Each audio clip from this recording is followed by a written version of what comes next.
Friends and colleagues, ladies and gentlemen, welcome to our second in the new series of policy dialogue co-organized by the University of Science and Technology and also the Education University of Hong Kong. We're going to discuss a very important topic related to Hong Kong, but also probably related to the changing world order and East Asian development as well. Our topic would be Hong Kong in a polarized world, still a super connector, and East-West intermediary. This morning, a pleasure of introducing to you a very full panel of notable speakers with extensive experience, not only in academic research or social commentary, but also in a very down-to-earth engagement in real social and political affairs. So without further ado, I would like to just briefly introduce to you our 5 panel members. Our usual suspect, Professor Anthony Cheung.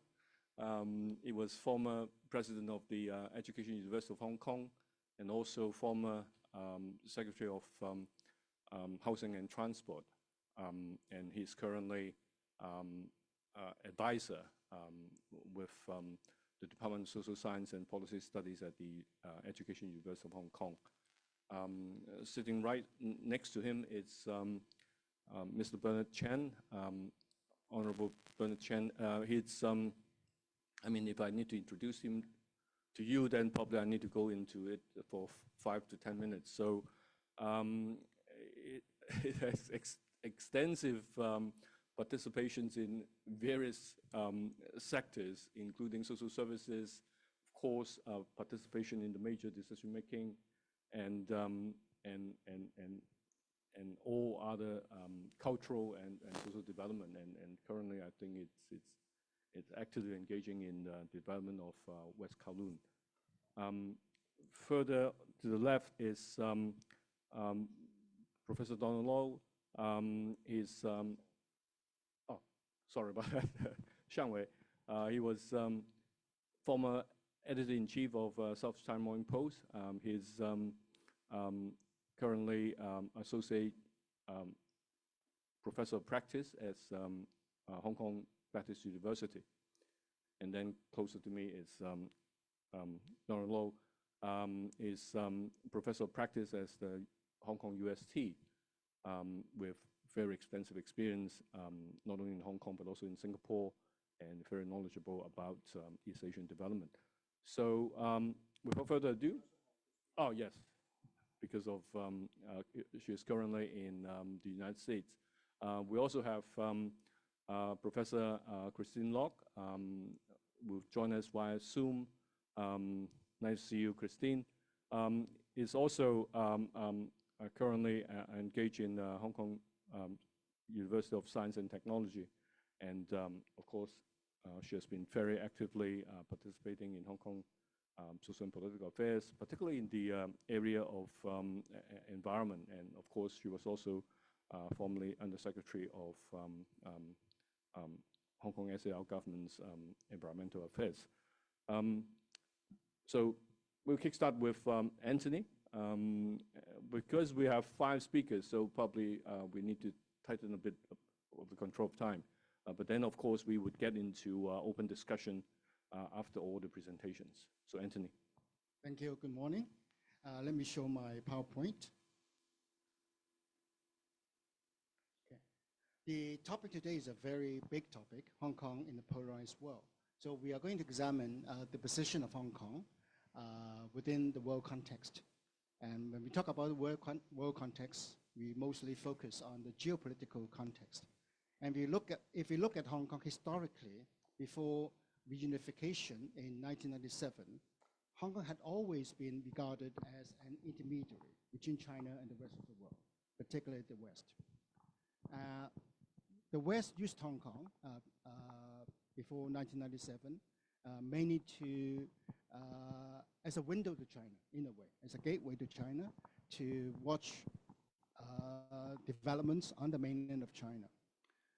So Hong Kong was not just a trading post, but also a strategic outpost for Britain and for the US as well, because the US took up a great interest in Hong Kong after the Second World War. Now, for China, in the beginning, particularly after the establishment of the PRC, the policy of the CCP, the Chinese Communist Party, towards Hong Kong, was one of what it described as long-term calculation, full utilization. Basically, that meant to be as flexible as possible, to make the best of Hong Kong out of the particular context where Hong Kong was located. Now, after the end of the Cold War, and with US-China relations improving, then the West was betting on China under reform, to join the international order of capitalism. So there was a lot of hope on China, and Hong Kong was used as a major base for the West to reach out to China. And in fact, the first batch of investors in China on the mainland after reform and opening up were from Hong Kong. Now, China saw Hong Kong as the window to the West and the conduit to international practices. And some of you might not know that in the 1980s, Hong Kong Cantonese was considered as the language of economics on the mainland because of Hong Kong's importance in the process of reform. And the whole point of Hong Kong's return to China in 1997, under one country, two systems, was to preserve the institutional vibrancy of Hong Kong, as well as to retain Hong Kong as a center of the international market, because that will be seen as conducive to China's reform process. So in other words, it's not just for the purpose of Hong Kong, not just to preserve whatever was present in Hong Kong, but also to benefit China's process of modernization. And the US passed the Hong Kong Policy Act in 1992, promising to treat Hong Kong as different from the mainland. I would interpret that move as one way of the US underwriting one country, two systems. After 1997, I think Hong Kong was considered to be in the best of both worlds. On the one hand, China had great confidence in Hong Kong, relying on Hong Kong to continue to reach out to the world. China wanted Hong Kong to be special because Hong Kong could do things that mainland cities could not do. And also, China wanted Hong Kong to continue to be international, to keep connected actively to international capitalism and to provide a launching pad for business, for enterprises on the mainland. And remember, China joined the WTO in 2001. In fact, after Hong Kong. Hong Kong joined WTO and the predecessor GATT before 1997. And we find that large SOEs and private enterprises use Hong Kong as IPO platform to attract capital and as a springboard to join the international market. Now, for the West, apart from Hong Kong's importance as a watchtower, so to speak, after the Second World War, over what's happening in China, China was also valued as the world's largest factory and largest consumer market, and therefore, Hong Kong has a role to play. We remember that after the global financial crisis, China helped in rescuing the world market by contributing a lot of cheap credit. We still remember, not too long ago, maybe 12 years, 15 years ago, there was talk about Chimerica, China and America. As late as 2015, David Cameron, the then Prime Minister of the UK, was saying, well, UK and China relations were entering what he described as the golden era. At that time, Xi Jinping visited London. So those were the days, not too long ago. But then, over the last decade, things began to change, and quite drastically. We are entering a new normal of great power rivalry, particularly the US and China. I think I will not go too deeply into the details, but let's remember that the US regarded China as a major threat, apart from a strategic competitor. So because China's rise threatens US supremacy and the Western-defined international order. So there was clash of systems, civilizations involved, not just ideologies. The West was talking about decoupling and later on de-risking, which is a softer way of expressing decoupling. Basically, try to cut down China's importance in the global logistics and technology chains. For China, there is new confidence in its own system. During Deng Xiaoping's days of reform, the slogan was socialism with Chinese characteristics. Now it's China's path to modernization. I think we need to interpret that more deeply to understand what the implications are, not just for the world, but also for Hong Kong. Now, Hong Kong after 2019, because 2019, in a way, was a turning point. The protests, the confrontations, the violence, and because of 2019, China considered 2019 a color revolution, to put it very briefly. There was external forces behind what happened, and therefore national security became the overriding priority in terms of policy towards Hong Kong. And there was extensive revamping of the SAR's political order, including what is officially described as enhancing the electoral system. But China still put a lot of emphasis on one country, two systems. Of course, we are entering one country, two systems 2.0.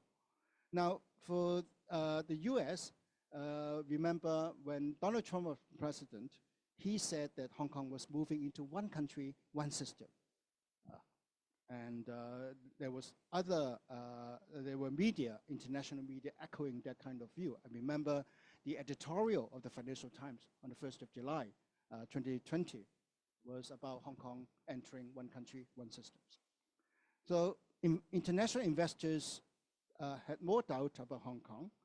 And I think Moody's downgrading credit rating outlook of China, Hong Kong, and Macau from stable to negative last year in December was rather indicative, because for the first time, the implication was Hong Kong's investment risk was on a par with that of the mainland. I think that has implication on Hong Kong's economic prospects. So the question now is whether Hong Kong has moved from the superconnector of both worlds into a place where both sides, both worlds, have doubt, suspicion about Hong Kong's future. Hong Kong's international financial center is also being cast in doubt. There are various views about what Hong Kong's IMF could do. Now, let's look at the latest green paper, economic policy green paper published by the University of Hong Kong just last month, or this month rather. I will not go into details, but the whole argument is that Hong Kong is different from Singapore, and Hong Kong would increasingly be the IFC, the International Financial Center of China, ex-Asia, ex-other parts of Asia. And then Singapore increasingly will become the IFC of ASEAN and other part of Asia, ex-China. So the message, the implication, that of course is an academic view, is that yes, Hong Kong would continue to be IFC, but not the IFC of the previous era, where Hong Kong claimed to be, was positioned as the global financial center for China as well as the rest of Asia. So now whether or not that analysis will bear out in practice, we have to see. If you look at the World Bank's global governance indicators, now here I'm trying to show the indicators of the last 5 years, from 2017 to the latest one, 2022. That was the latest available. We'll find that as far as government effectiveness, regulatory quality, rule of law, control corruption, Hong Kong has been doing well now over the 5 years. Rather consistent, but of course it seems that there's more doubt regarding rule of law, but still the rating is high. In terms of political stability, Hong Kong had the worst score, for Hong Kong over the years in 2019, mainly because of the protest, the violence. But then I think in a way, Hong Kong has come back to stability. However, in terms of voice and accountability, I think Hong Kong has dropped quite a lot in 2022 compared to 2017. I think that is what the world is concerned about Hong Kong, whether in terms of expression, in terms of freedoms, whether these are the same as before. Now, I'm coming to the conclusion, or the final couple of slides. Now, from here onwards, on the one hand, one country, two systems will stay. I think that is the official policy of China. But Hong Kong has to earn its exceptionalism, because one country, two systems provides exceptional treatment of Hong Kong. But whether or not Hong Kong can earn that is critical. Hong Kong could only earn that in two ways. Hong Kong has to be special. Special to the extent that Hong Kong can do things that other cities of China cannot do. Whether Shanghai, whether Shenzhen, despite their economic growth, they cannot do things, or certain things that Hong Kong can do. I think that is the existential basis of Hong Kong. Secondly, Hong Kong has to show its strength. Hong Kong cannot just rely on support from the mainland. Hong Kong has to be international. Hong Kong has to reach out to the rest of the world, despite hostilities, despite the new normal being one of increasing confrontation geopolitically. So Hong Kong has to reconceptualize its intermediary role in a new context. In the past, both sides need Hong Kong. Now, it seems that there is increasing rivalry, confrontation. The world is becoming more hostile. Can Hong Kong still find this role of being a link to different parts of the world? So critical questions are for us to perhaps discuss and answer. First of all, in this confrontational, competitive world, will China disconnect from the West? My answer is no. But how do we interpret China's connectedness to the West? Secondly, can the West afford decoupling China? Again, my answer is no, because China is too huge. The world is becoming more interlocking, interdependent. So ultimately, the West still needs to do business with China. Can Asia prosper without China? That has been a consideration among some critics of China.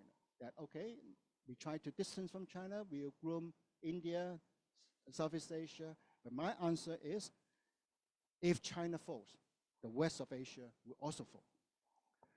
Why China still needs Hong Kong? I think that's important for Hong Kong. It's not just because the official policy is one country, two systems. Because China still needs to reach out to the world despite its own path, going along its own path of modernization. Why the West still needs Hong Kong? Because the West still needs to reach out to China. Now, if that's the case, whether Hong Kong has a particular role to play that other cities, including Singapore, Shanghai, cannot do. So ultimately, the question is Hong Kong not replaceable? When I was secretary in the government, I talked to my colleagues and I said Hong Kong's main rivals are the three S's: Singapore, Shanghai, and Shenzhen. So how do we compare with these three cities today? I think that will perhaps point to the way forward for Hong Kong. Thank you very much. Thank you, Anthony. We have put forward a tall list of issues to be considered, and I'm sure that we will come back to some of them and have a very interesting discussion. But before further opening for the open discussion, I would like to invite Bernard. Oh, Christine, sorry about that. Sorry, Christine, the fact that I can't see you. Yes, no, I understand. I wish I was there with all of you. Thank you for including me, and let me share screen. I just have a few slides. All right, well, I think this is a very important subject, and it is what I think all of us present are very concerned about. Let me see if I have some problem shifting the slides, unfortunately. Here. I just want to say that Anthony started off by talking about global conditions, talked about geopolitics. And what I want to say is that some of these issues relating to China are not just the issues of Hong Kong. Many other places are thinking about the same thing. So if I can just say that in times of geopolitical shifts, actually we all have to cope with the rapidly changing conditions. So let me just share a few perspectives with you. What kind of transition are we going through? Certainly it's polarizing different parts of the world. We can see it very clearly from the wars that we have with Ukraine, now with Gaza, the global discussion. Now, these changing conditions are not linear. We don't know how they will happen.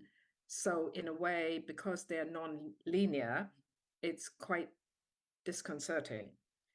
And there is a global reset going on. And this is actually happening at a time of energy instability and climate change. And why do I want to include these two elements?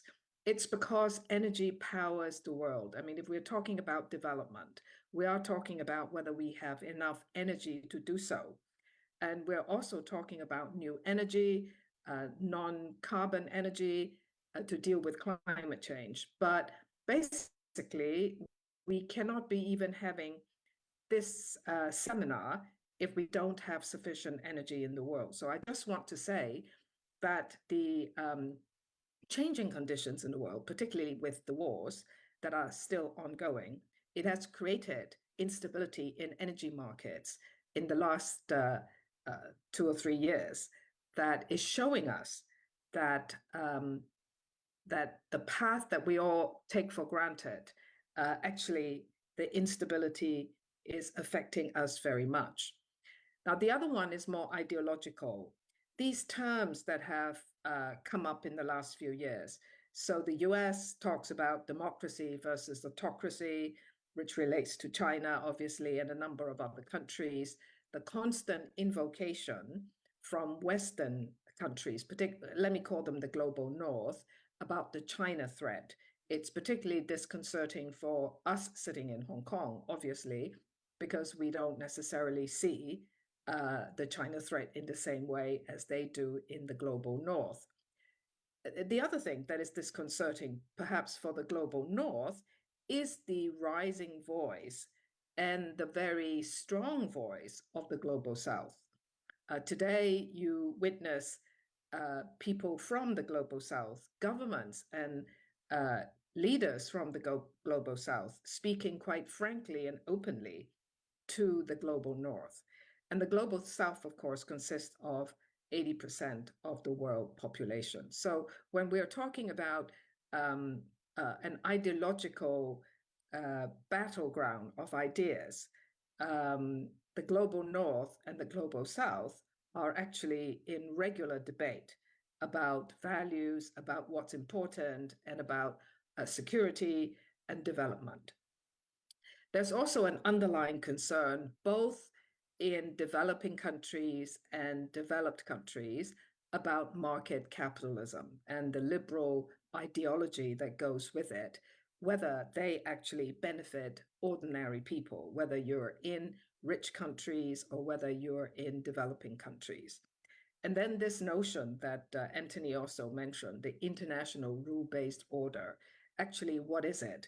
Is it about state-to-state relations? How diplomacy ought to be conducted? So these kinds of issues are constantly on the table, and they're debated with a fair amount of discomfort for both the global North and the global South.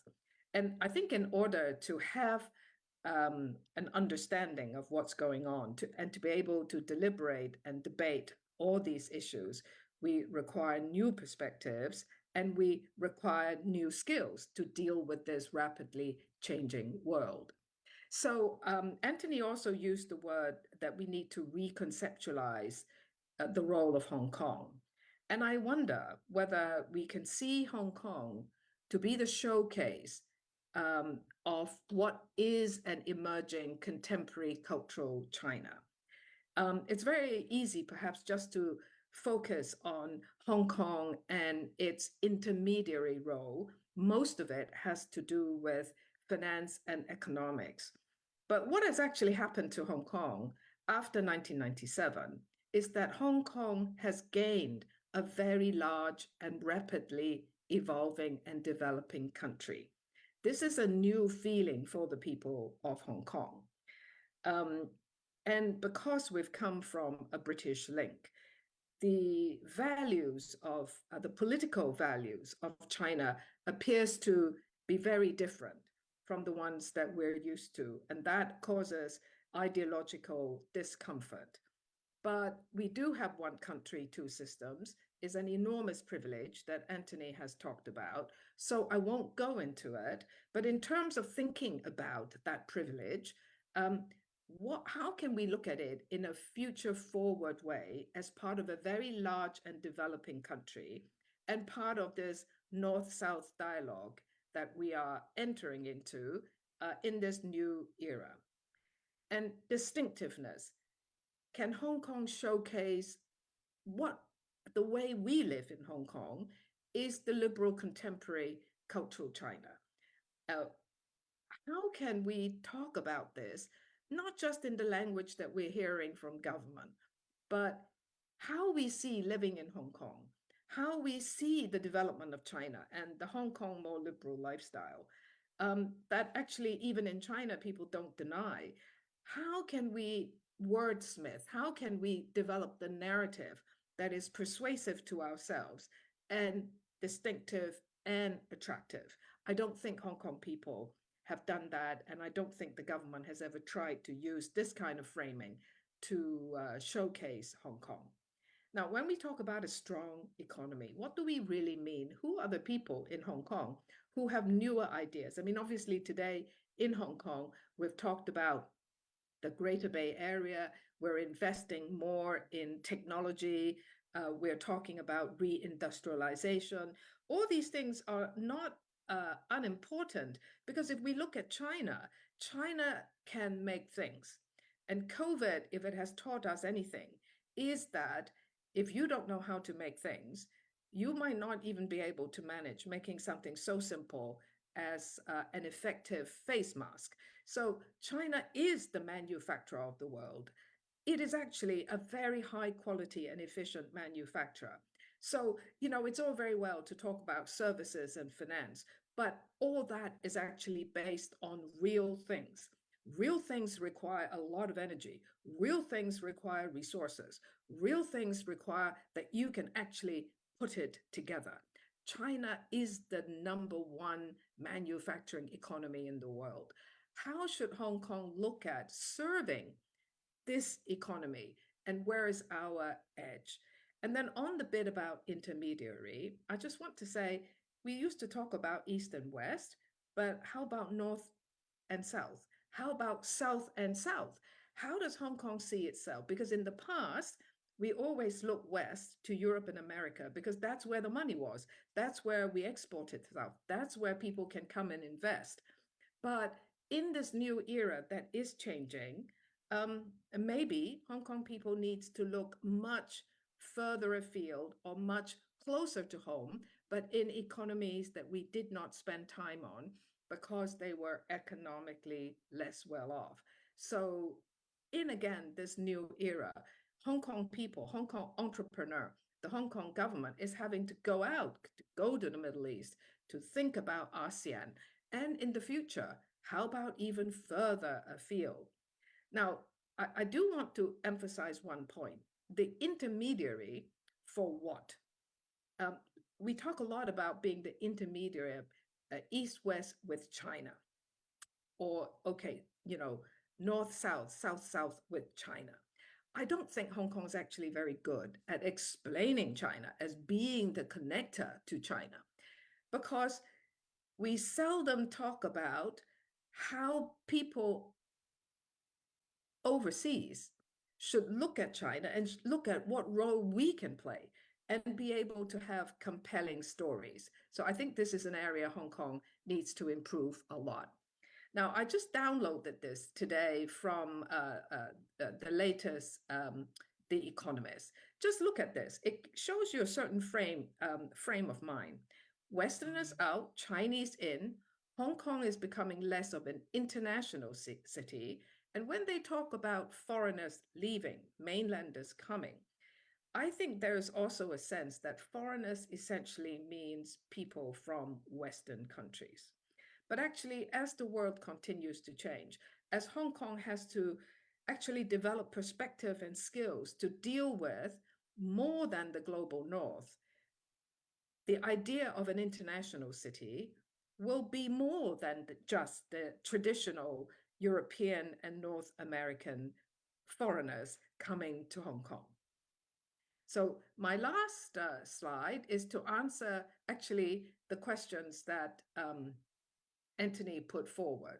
So this notion of geopolitics and decoupling, you know, US-China trade is at $700 billion a year. So total decoupling is very, very difficult.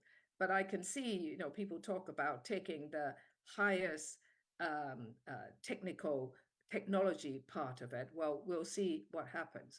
The other thing Hong Kong needs to be aware of is the transforming Chinese economy itself. What China seems to be doing is to go up the value chain, to be highly technically savvy, to export more of those things that it makes well and are transformative, including energy-related and green technology products.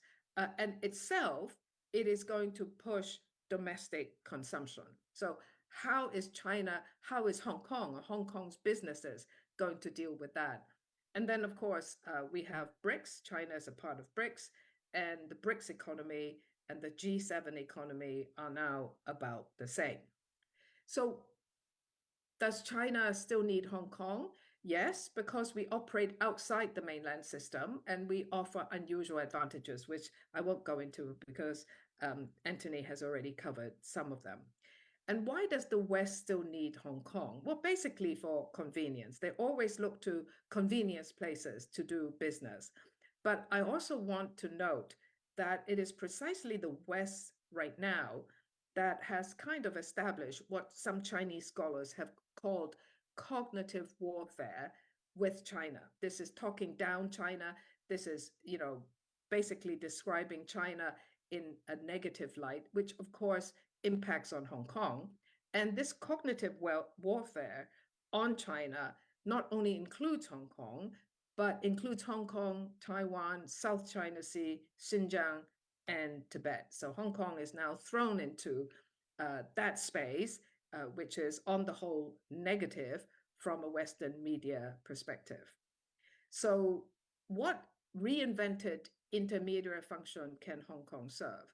Well, we need new perspective and skills, and it is a multipolar digital climate era that we're going into. And I don't think the government is doing as well as a job as they could to articulate this. And also, I think maybe businesses can also think about this in a wider context, even though they might be at any one time pursuing a specific business of their own.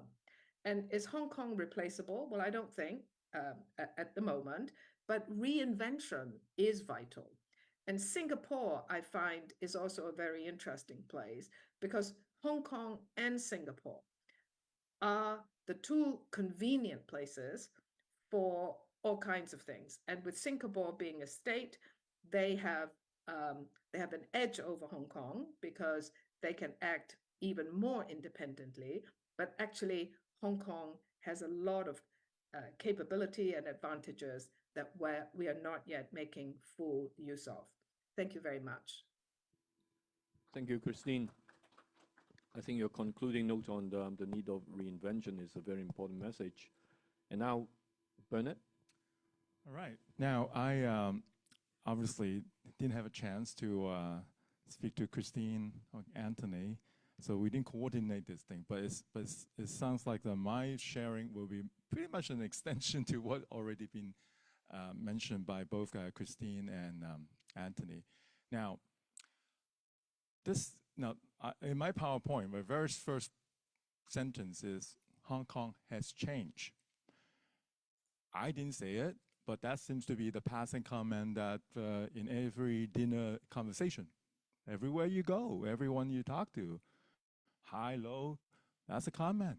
Hong Kong has changed. Obviously a negative connotation. But then when I ask, well, what has changed?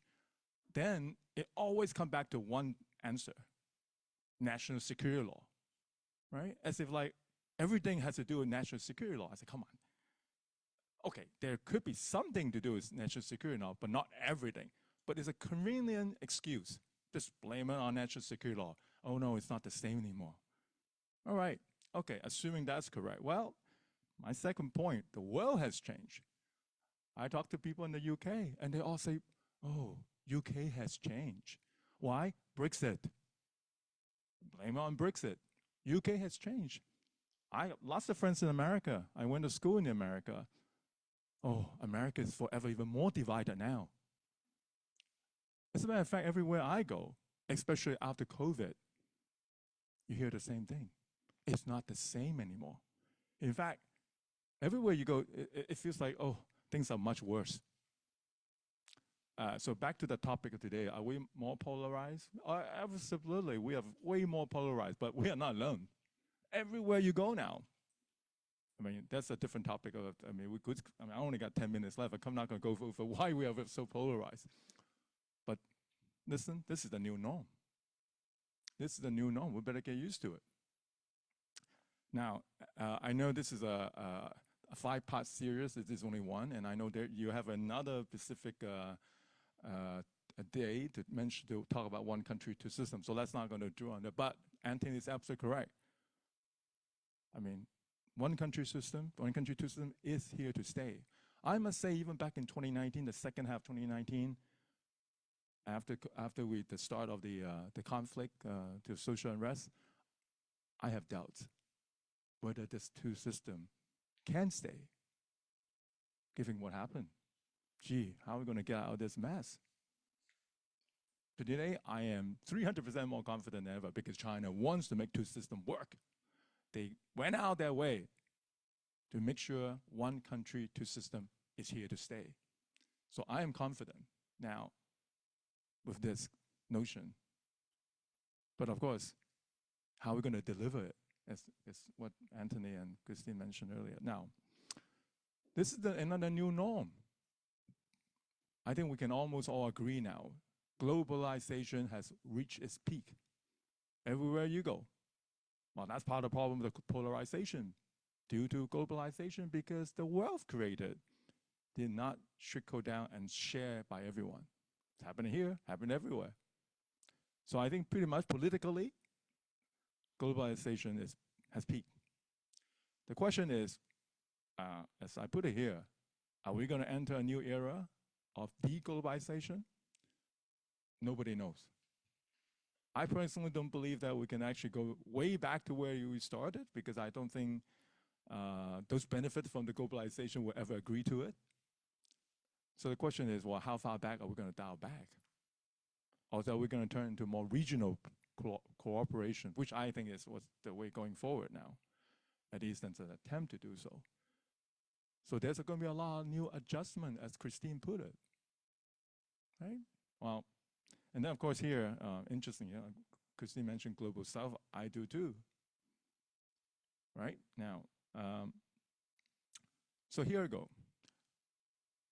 Our fundamentals remain very strong. I'm not going to repeat what are the fundamentals. It's super strong, right? Legal system, free market, all those are good. But I must say though, those 20, 30 years of our success based on that model, it's not going to happen. It's going to change. And that's why we are all, basically right now, we are all in panic, Hong Kong. We have a confidence crisis right now because those strengths that we used to think that we're so good at is no longer the case, right? So, and that's why everyone seems to, in sort of a bit of panic on the loss and thinking, what exactly are we going to be doing? Are we still good? And then, of course, they blame it on oh, national security law and then one country, two system. No, it's not that. That maybe have some contribution to it, but the bigger issue is we did not evolve. When China evolved, the world evolved, we kind of still stay put to where we'd always known to be very good at. Now, my next chart here is important. Now, let me tell you what we talk about here, down the road here, called the Association of Southeast Asian Nations, meaning ASEAN. Some of you know my background. My family is from Thailand. Well, I'm Chinese, but my family is predominantly in Thailand. My wife, Singapore. Majority of my business is all in ASEAN. So I deal with ASEAN all the time. And I can tell you, you mentioned about me involving in a lot of public policy and so on. For 20 years, I can tell you, I was the only person promoting ASEAN within the government. Right? I was the only person. Did anyone listen to me? Of course not. And I don't blame them. They have every reason not to, because why? ASEAN is not an easy market. 10 markets aggregate together, it's not even a drop in comparison to our next door neighbor, China. China doing so well. Hong Kong's benefit from that. Why bother with ASEAN? The formula is so good. Why change? Why even spare any resources to look at anywhere else? They pretend they try to, but honestly, they don't. And I understand why they don't, and I excuse them. But here we got your problem. Today, your next door market is having some trouble. We're having a trouble because we rely too much on one source. When we say we are connected, we're not connected one-to-one. We should have been connecting with one with everywhere. But have we done so? Of course not. By the way, we've been talking about Middle East. The big delegation last year to the Middle East. There was one also back in, I think, 2007 or 2008, I can't remember. I was in that delegation. Same 3 cities we went. It was led by Secretary Fred Ma at the time. He was Secretary for Treasury, Financial Service and Treasury. Where are the 3 cities? Riyadh, Dubai, Abu Dhabi. The same 3 cities that our Chief Executive went last year too. What did we do last time, 15 years ago? After we came back from that delegation to visit, to try to promote trade, investment, what did we do? Nothing. We didn't do anything because why? Well, Middle East is not an easy market. Again, because we're doing so well in our old formula. Why do we want to? So it's really just a PR thing. We went to Middle East, roadshow, and came back and absolutely nothing. What the good news is, we are in trouble now. And today, ASEAN and Middle East are top in the agendas. Partly because, well, your old formula and your old markets, Christine mentioned your global north, well, we need to diversify. Now, meantime, I'm not really so worried about Singapore. I mean, we may be in competition in 1 or 2 things, but generally speaking, we are in different territories. So while we didn't do much with ASEAN, who did? Singapore, right? They cover, so ASEAN is really naturally Singapore territory. So there are certain things that we can't even compete. Meantime, we really do much better covering Greater China. So I think you're talking about the green paper, right, Anthony? I think it's true. I mean, that's just naturally, that's the case. So my bigger issue, though, is not about the competition. And I agree with, I think, both Christine and Anthony's comment earlier. How do you sustain the one country system? Or sustain Hong Kong? Well, Hong Kong's competitiveness is always about adding value to China, right? It's all about adding value to China in different times. Time before me, and we always serve that purpose to China, and that's why China always see Hong Kong as very purposeful, whether it's under one country, two system, or just under Hong Kong by itself. And can we continue to do so? And back to your theme of today about connectivity, can we still be that super connected? We can, but require us to really know, when we say we connect East and West, well, first thing first is you have to know what the East is and what is the West, and what are the needs of the East and what are the needs of the West, and where are the gaps. And that's where Hong Kong, I have 100% confidence in Hong Kong people, right? We know exactly how we can take advantage of this East and West. But first thing first is you have to understand the needs. but the needs in the East and the needs in the West have changed. Now, have we changed? Now, I'm not worried about us. I think we are still okay. My biggest worry is the next generation, especially our young generations, especially if they don't want to deal with China. Because they have been grew up, I'm so sorry, even with HKUST or EdU here, because we are teaching them an ideology that are not necessarily the same as those in China. So are we equipping them ready to even want to engage China? You know, if they don't, then how the hell you know what their needs are, right? I'm not suggesting they have to agree with what they're teaching up north. They don't have to agree. They don't have to believe it. But you have to know what they're doing. You have to understand what is the national policy for the 1 billion people and what are the gaps. Because I'm from business, these are the terms I always use. Onshore needs and offshore needs. Hong Kong will always going to provide the offshore needs that will never be met onshore. That's our future. But do we even know? I'm learning every day because the needs are changing.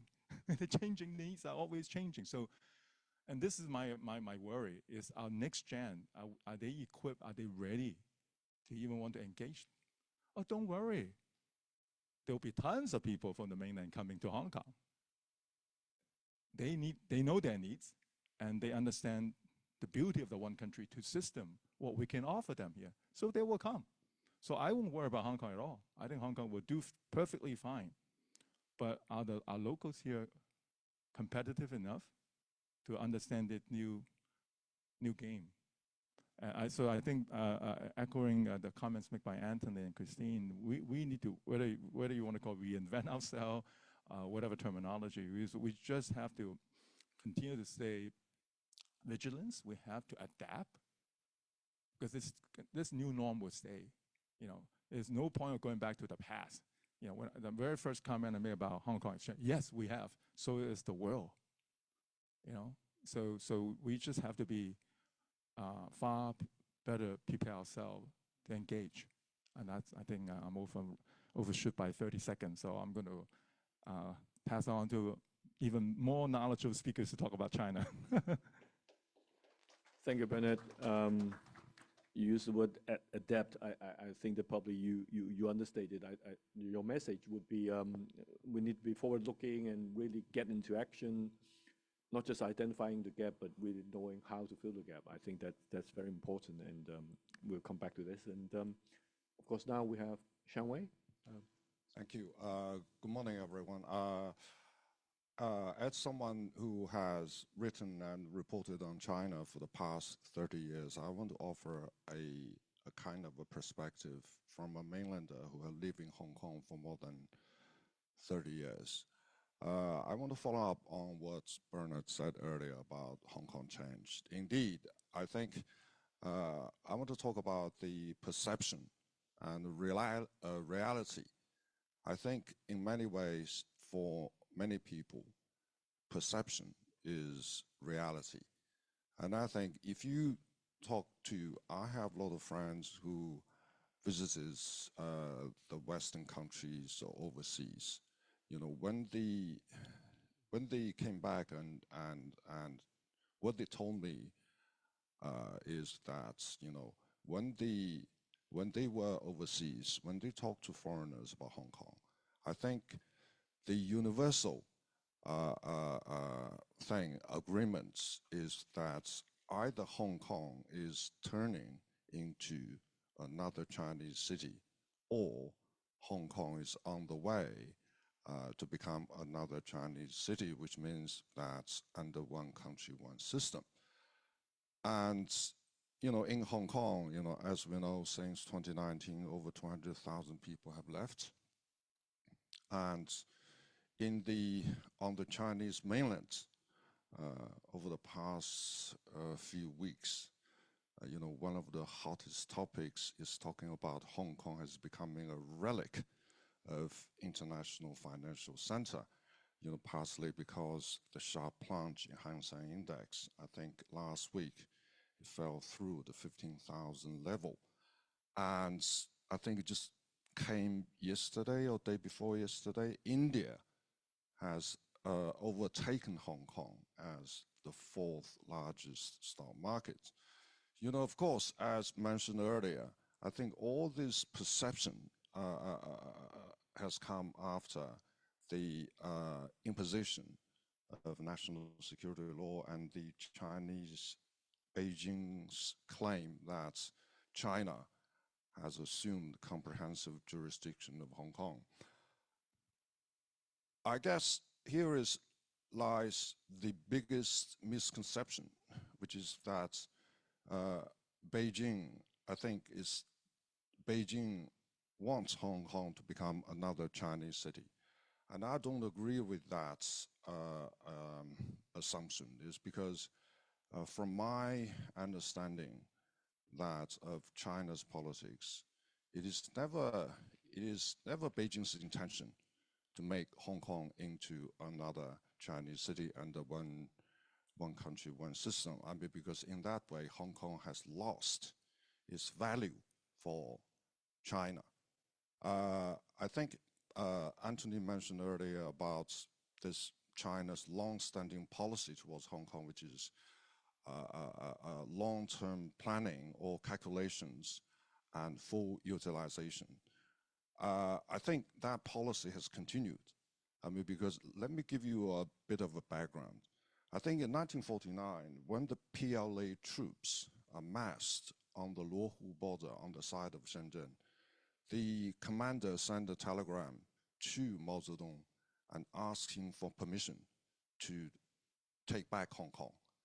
And Mao asked Zhou Enlai, then the premier, to send back a instruction, which later on became the policy of long-term planning and full utilization, and asking the PLA troops to stop advancing.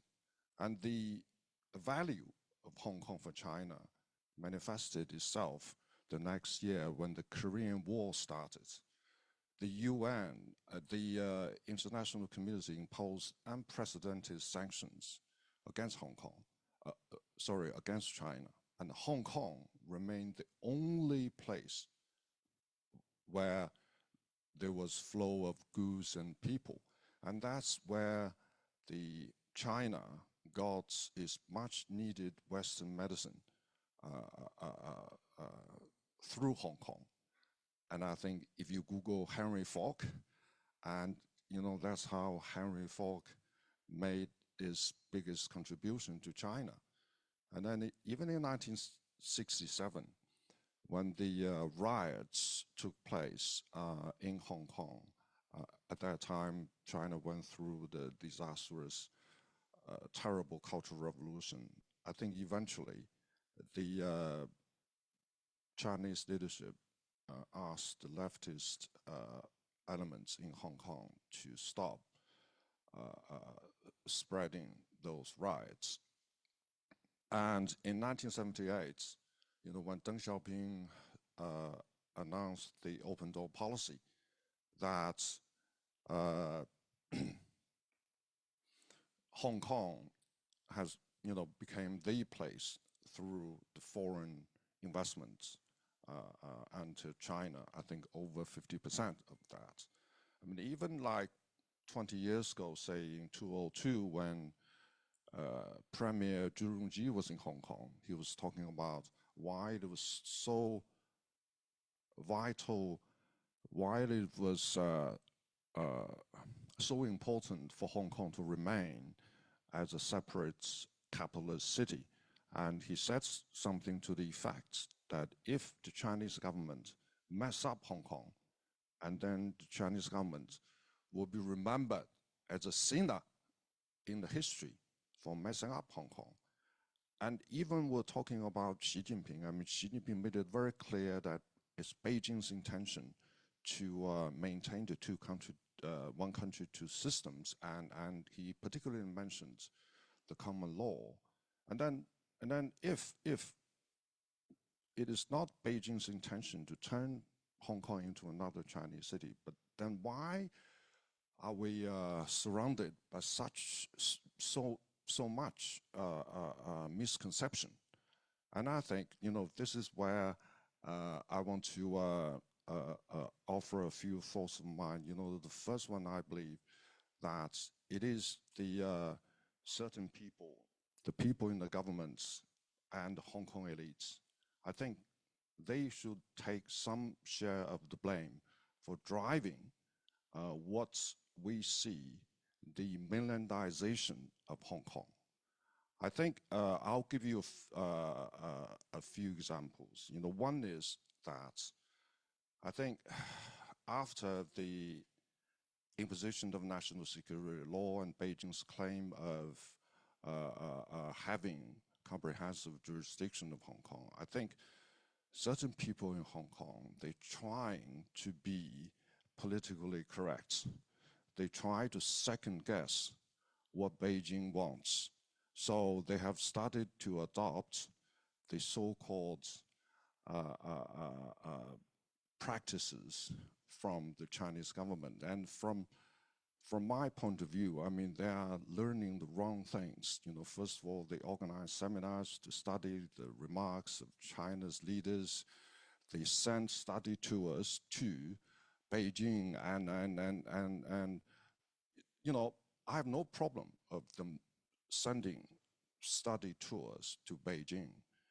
As Bernard mentioned, if Hong Kong wants to adapt, you have to understand the policies of Beijing so that Hong Kong can come up with its own policies to adapt.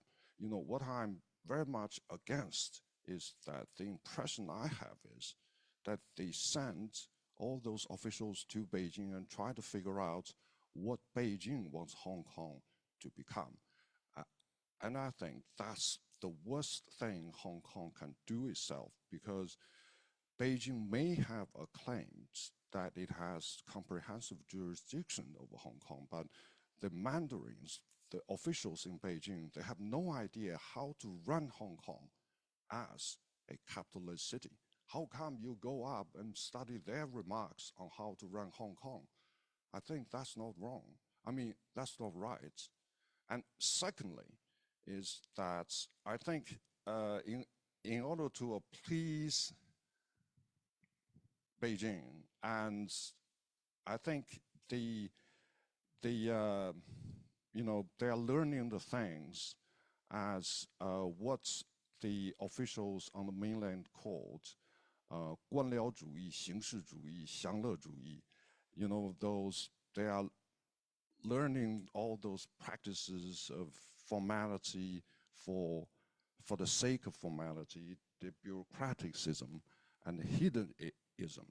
And I think, I have heard so many reports of local officials and liaison officials and officials from the Chinese government visiting Hong Kong, feasting at a lavish dinner with expensive multi, and also the certain elites here, and trying to sort of copy the mainland practice. We have this district councillor last year, for a, just for him to go and sort of spend time in a university in China. He even gave a bash to mark his sent off. And I find it astonishing, as everyone here, that 500 people turned up, and including many senior government officials and legislators.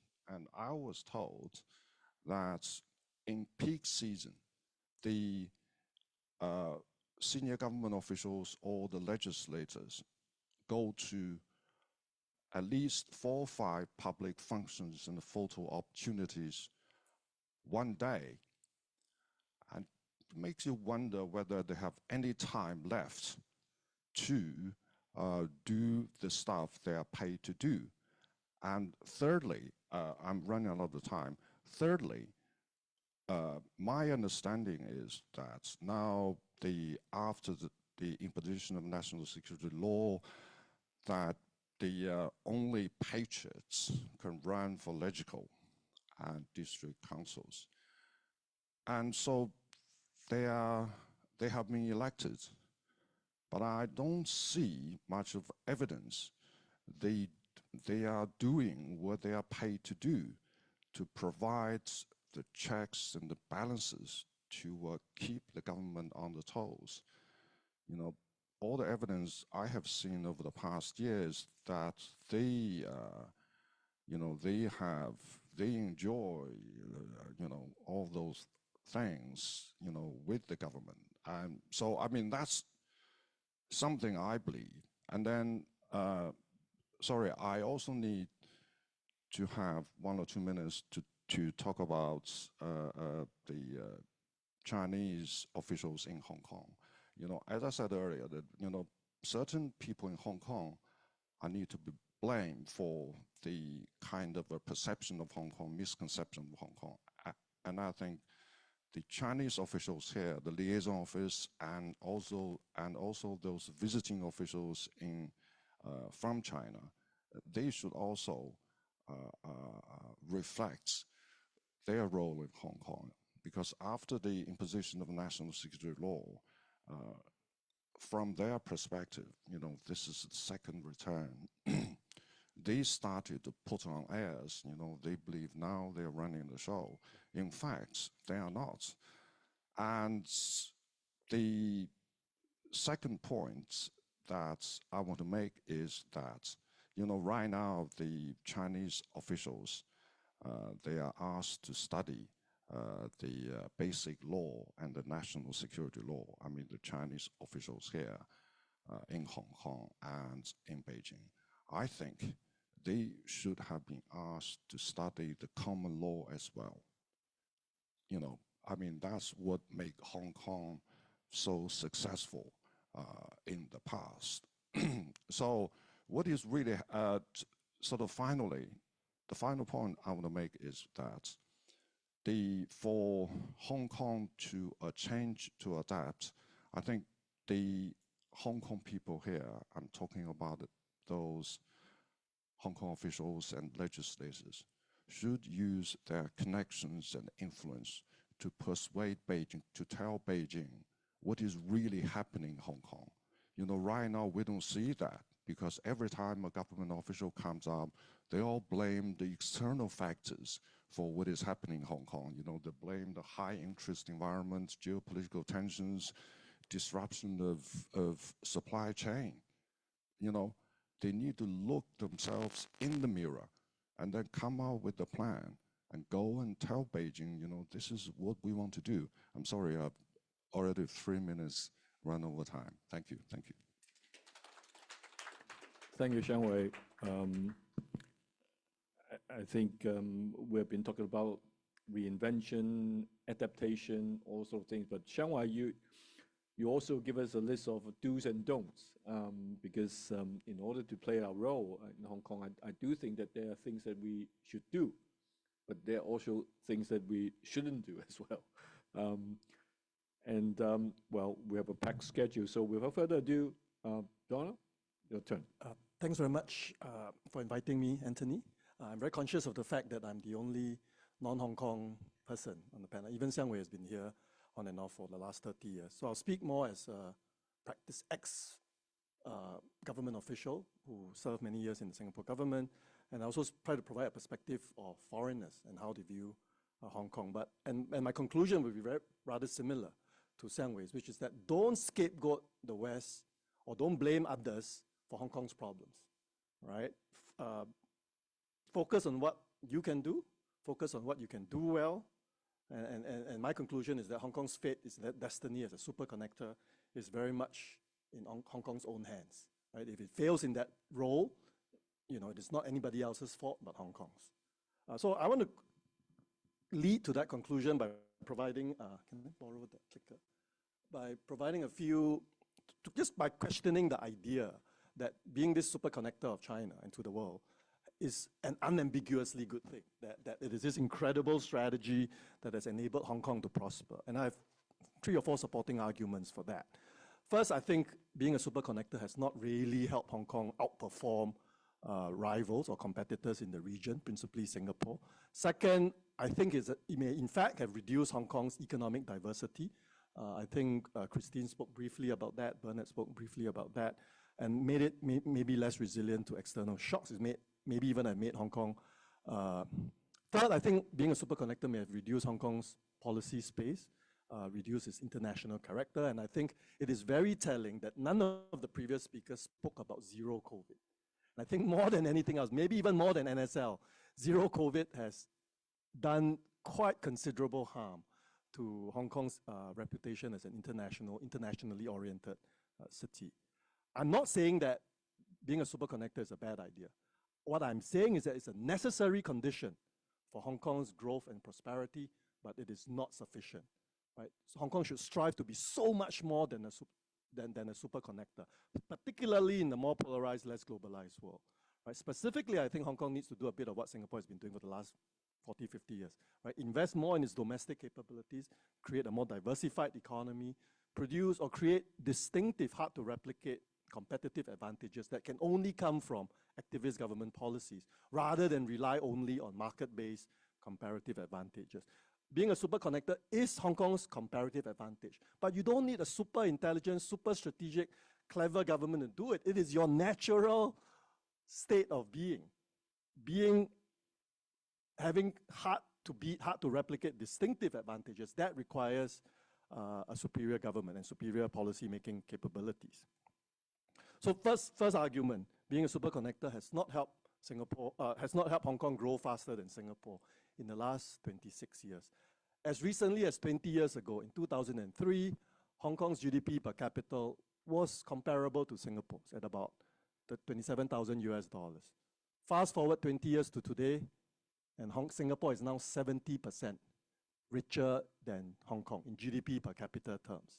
That gap is huge, right? And part of it is explained by the fact that in the last 5 years, Hong Kong has basically stagnated, right? Hong Kong has had a lost half decade, and at the rate it is going to have a lost full decade. And every time I raise this fact to my Hong Kong friends, and these are close Hong Kong friends, some of whom are members of Hong Kong's elites, they'll say, oh, that's not a fair comparison. Hong Kong shouldn't be compared to Singapore. Christine, I think, alluded to that by saying Singapore has got more, is a sovereign country, has got more policy. Maybe. I agree that it is not a fair comparison. It is unfair for Singapore to be compared to Hong Kong, right? I remember 20 years ago, I was in the Singapore government, we were doing a benchmarking exercise, and we're coming up with cities because Singapore is not just a country, it is also a city. It's a city that's a country. So we want to look at comparable cities. So somebody suggested, obviously, we should benchmark ourselves to Hong Kong. And I said, no. If we benchmark ourselves to Hong Kong, this is 2003, we will look very bad, right? Because Hong Kong has unique advantages. It is right at the Pearl River Delta with this booming Chinese economy. Singapore doesn't have much of a hinterland. We're stuck in Southeast Asia, which is less prosperous, less dynamic. So we shouldn't include Hong Kong in our benchmarking exercise. And indeed, it is the case that in the last 26 years, China has outperformed Southeast Asia. Every Southeast Asian major economy has grown at about 5 to 6%. China has done close to 10%, 8-9%. And despite being a super connector to China, Hong Kong has, in the last 26 years, has grown at about 2.5%. And despite being connected to a much less prosperous part of Asia, much less dynamic part of Asia, Southeast Asia, Singapore has grown at about 4.5%. So obviously, Singapore's superior performance over Hong Kong is not due to the fact that it is just a super connector to Southeast Asia. Singapore is doing other things that Hong Kong simply did not do, was unable to do, or was unwilling to do. So that's my first argument.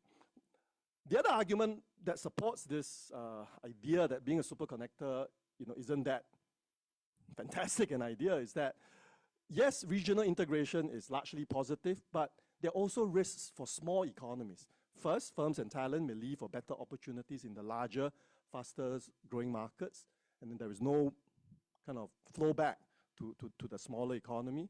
Second, most obviously, and this is based on work that my colleague Nabaha Sharif, who's here, has done, you lose the manufacturing sector.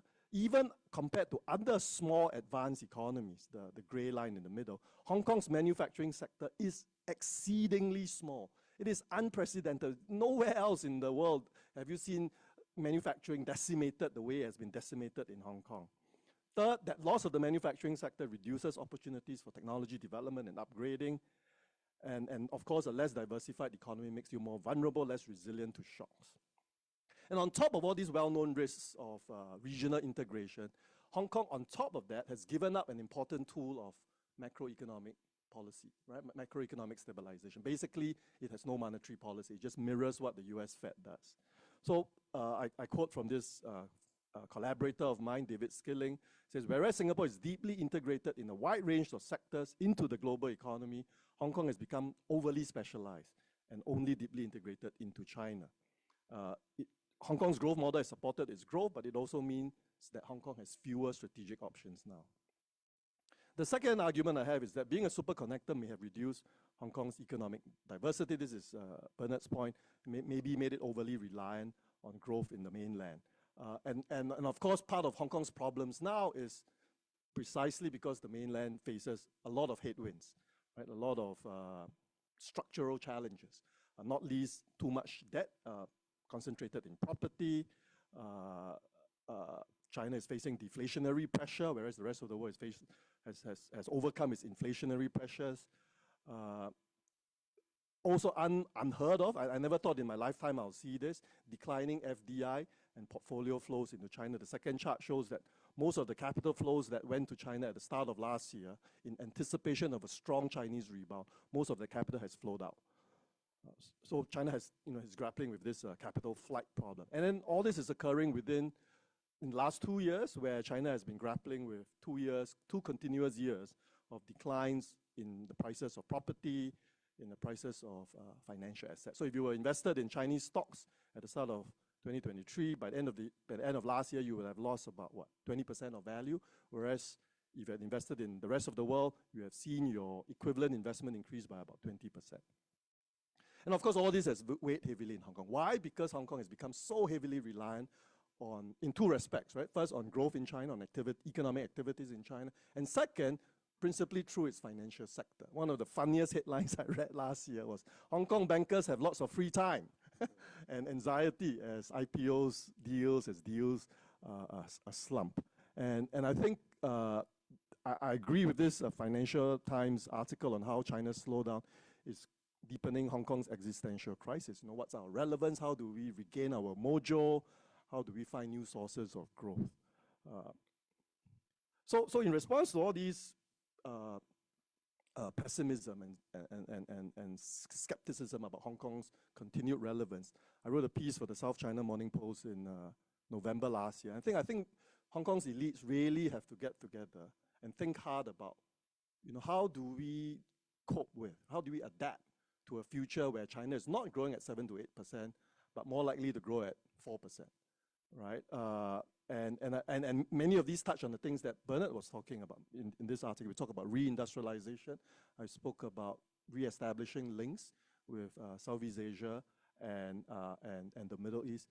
And I'm from Southeast Asia. I do a lot of work with some of these Middle East governments. Last year, I did more work with the Saudi government than I did with the Hong Kong government.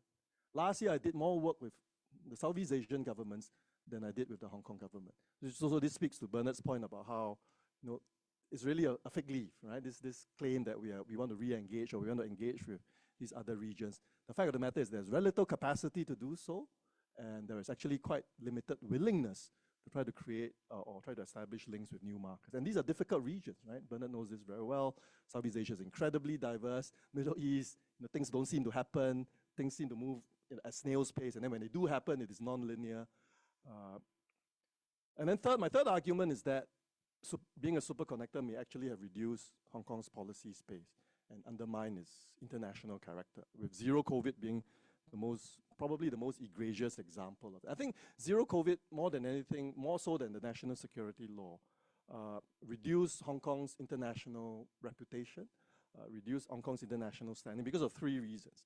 First, I think it showed that Hong Kong was increasingly misaligned, out of sync with global best practice. Second, it showed how maladaptive the Hong Kong government had become. I'm sorry, Bernard, because I know you were part of that government. Because as the virus evolved and as the rest of the world adapted to living with the virus, Hong Kong's approach, right, the zero COVID approach, which is also the mainland approach, became increasingly ill-suited, right, maladapted to what the rest of the world was doing. Third, I think, of course, it showed the world that when under pressure, Hong Kong would prioritize its links with the mainland over its links to the rest of the world. Now, whether that was the right or wrong decision, the fact of the matter is the rest of the world perceived this as you are becoming more of a Chinese city, right? Rightly or wrongly. That's the international perception. And zero COVID may not have been so bad if it actually produced good outcomes. But as this chart shows, it clearly did not produce good outcomes, right? Hong Kong has had more excess deaths, the fourth line, than other jurisdictions in the region, Singapore, Japan, South Korea, Malaysia. And also, Hong Kong performed much worse economically. That we can expect, right? Because zero COVID was always meant to prioritize lives over the economy. But Hong Kong performed much worse in 2022, as well as 2023, compared to economies in the region. So, as if that wasn't bad enough, there is a failure, I think, in Hong Kong amongst its policy elites to learn from the mistakes, right? To learn from that episode. How did we get it so wrong? How did we become so out of sync, out of whack with what the rest of was doing? So I wrote another piece at the start of in March last year to say that we should really have had an independent inquiry on the pandemic. With SARS, I mean, Anthony, you're the one who told me about this. With SARS, we had three, not one, two, three, not one, not two independent inquiries on the government's handling of SARS, but three inquiries. And I think there hasn't been a reckoning. And because there hasn't been a proper reckoning, an exercise of accountability to say, how did we get it so wrong? I think Hong Kong will continue to suffer from PTSD, right, as a result of zero COVID. And then finally, this is, how as Hong Kong comes under pressure to conform to, or at least reflect the mainland's rules and practices, is even its position as an international financial center is not secure. Right? So this is a recent piece in the Financial Times which said that, for IPO documents in Hong Kong, if you're doing an IPO in Hong Kong, you cannot now say China-specific risk factors. You have to find language that is more amenable to Beijing, right? So if you look at the last part that I highlighted in bold. Others, however, complain that this raises further questions about Hong Kong. A frustrated financier puts it this way: if US firms in the city can no longer put prospectus filings together without asking what will be deemed to disparage China, can Hong Kong still be classed as an international financial center? And so I was recently in Singapore. I'll just relay this anecdote to maybe reflect some of the challenges that Hong Kong faces as an international financial center. So I met a couple of Chinese who had moved to Singapore in the last couple of years. And they told me that the running joke among the rich Chinese in Singapore, rich mainlanders in Singapore, is that it took the British 150 years to make Hong Kong an international financial center. It took the Chinese only 3 years to make Singapore an international financial center. And this is the same Economist piece that Christine had shared, that how Hong Kong is becoming less of an international city. So let me conclude with this. Some of you may know that I'm sometimes quite critical of the Singapore government, and I'm sometimes quite critical of the Singapore government. I think because having succeeded so spectacularly in the last 20 years, right, becoming this global city, its biggest risk is that of overconfidence, of hubris, arrogance. Right? So the first picture there shows Icarus flew too close to the sun and had to be humbled. Right, had his wings chopped off or melted. The second picture is that of Narcissus, right, who fell into the lake because he fell in love with his own reflection. Right? Singapore has this narcissistic side. I don't think these are Hong Kong's risks, right? I think Hong Kong's risks are slightly different. Its biggest risk is that of stasis, right, inertia, and blind optimism. So the first picture is that of Dr. Pangloss in Voltaire's novel, Candide. And you've heard of the term Panglossian, right, or Pangloss. It's this blind optimism. Regardless of what happens, you believe that things will improve, things will get better. We don't have to do anything. Things will work out in the end. The second picture is that of RQ, somebody who is better known in Chinese literature, is well known in Chinese literature.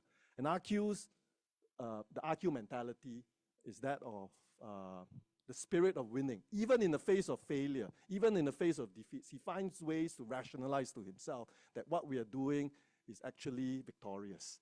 Right? What we are doing is actually, you know, it's a form of self-protection. It's a form of defensiveness and denialism. So I fear that, you know, if at the rate Hong Kong is going, it's going to slip into this situation of stasis and blind optimism. Thanks very much. Thank you, Donald. Your presentation is very critical, but at the same time very engaging, and that's a very important part of our discussion. I have the feeling that, you know, we have something like 30 minutes for the rest of the discussion, and I'm feeling that maybe members in the audience seems already have things you want to raise and say. I will open it right away, and so that, you know, we would have more discussion. Yes? Maybe I can start. So one question I had that relates to what a couple of you said was this pivot towards ASEAN or Middle East or anything outside other than China. Do you think it's too late for Hong Kong to do that now? Has the window closed? Has that bus left? Or is it still possible for Hong Kong to successfully make that pivot and compete with the likes of Singapore or other countries who are much more outwardly oriented towards ASEAN, towards Middle East, towards non-Western economies? Is it too little, too late, or is there still possibility of achieving success? I'll take on that. But first to start, since Donald mentioned about, I agree almost everything he says, but I just want to give another perspective to this topic on COVID, since you've brought it up. Because I was in the last administration, so I somewhat took part in those decisions. I have to say that is the worst of time. Now, Hong Kong has always been the net benefactor of the best of two worlds, right? Unfortunately, during COVID, the worst of two worlds, because we were sort of polarized between one methodology over another methodology, right? But that's precisely the point. Now, you can imagine, I'm in business, and you can imagine tens of thousands of my friends who need to travel were very upset with the government, with me, of why we're doing this, right? Because they need to travel to work, they need to do so for family reunion, and children study overseas, and so on and so on. Tens of thousands of those, my friends.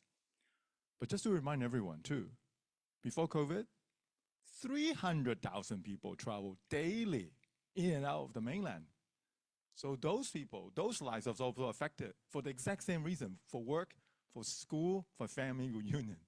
So we're caught in the middle because we were trying to, at the time, I think we try to see if we can fit into one system or the other, but then it turns out that we didn't. We still remain somewhat close to the mainland, and we also more close to the world. So it was the worst of time.